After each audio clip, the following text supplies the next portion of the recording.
let me now proceed to research design. There are many kind of research designs there.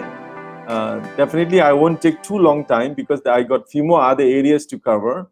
So when you have research design, we have many kind. Number one, reporting. Depending on the kind of research problem that is identified and defined, if the problem needs just a summation of data, recasting of data to achieve deeper understanding or generate statistics for comparison, so you will proceed to a reporting kind of research, right? The kind of study. This kind of study is going to be reporting. We just report. We collect the data, we summarize them, we tabulate them, and we just report them, okay? Without really much statistical analysis and all that. Descriptive. Depending on the kind of problem that we have identified, we may just try to discover answer to the questions like who, what, when, where, and how. Okay, so how, the answer of how most of the time may not be there in the descriptive, but the answers of who, what, when, and where would be always there in a descriptive kind of study. Okay, so it could be qualitative, it could be quantitative, but the answers are basically descriptive. Okay, and the third one, we may have even predictive study, again depending on the kind of research problem we have identified and defined. So here the researchers will attempt to predict when and what situation and event will occur. May also be described as applied research or basic research. So here basically we are looking into a problem, and then we are going to come out with a solution to tell people when that might occur again. That might occur again, right? So in an organization setup, in an industrial setup, or the setup that we have in a society or country, things that happen may be repeating again, right? It's very common. The situation repeats. So in that case, we may conduct a research to come out with some kind of indexing or some kind of theory that will tell you when it might occur again. That kind of solution will be provided. The next one, you may have explanatory research design. Again, remember, I always emphasize the kind of problem in here now we are going to look at. So this kind of research design would be always there when a problem is not well researched and it demands priorities and generates operational definitions and provide a better research model. So we are going to have some kind of explanation, all right?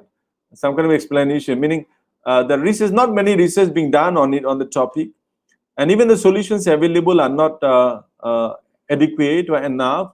So we got to do a new research, all right? Finding out, the priorities and generating operation definitions, and we have to provide some kind of new model to solve the existing problem that we have. And then we may have exploratory research design, and this one is a deeper kind of research. So we say is basically investigating a problem which is not clearly defined. Okay, so this is the deepest, kind of going into a problem. So it is conducted to have better understanding of existing problem, but may not provide a conclusive result. All right, so this is definitely a qualitative research. You are trying to go into deeper into research. Now, many times I see students, especially PhD students in final viva voce, we see students claim that their research is exploratory, and yet they use deductive and qualitative, right? So quantitative. So that cannot be exploratory research. Exploratory research basically most of the time would be inductive and would be qualitative, all right? It is difficult for a quantitative research to be conducted using exploratory research design. So you got to be very careful, all right? So here we are saying that an important aspect of exploratory research design is that researchers should be willing to change his or her direction subject to the revelation of new data insights. So you can shift the kind of research you would like to proceed with. You may shift your data collection method from one method to another method. You may change the idea of different analysis of data and all that. So this is definitely qualitative research. You are moving from one to another. All right, so these are the research design that I talked about. So there are 5 types I talked about, and this can be all connected to research approaches and research paradigms. These all are interlinked and interconnected.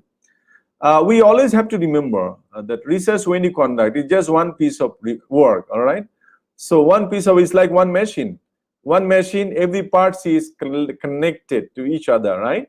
And to connect each parts of it, we need some nuts and bolts, all right? And that's what I'm looking at it today. We have different parts and nuts of research, and we need some bolts to, to make it a machine, so make it a complete research. So that's how I'm talking about it. I started with research paradigm, and then the research design and research approaches, right? And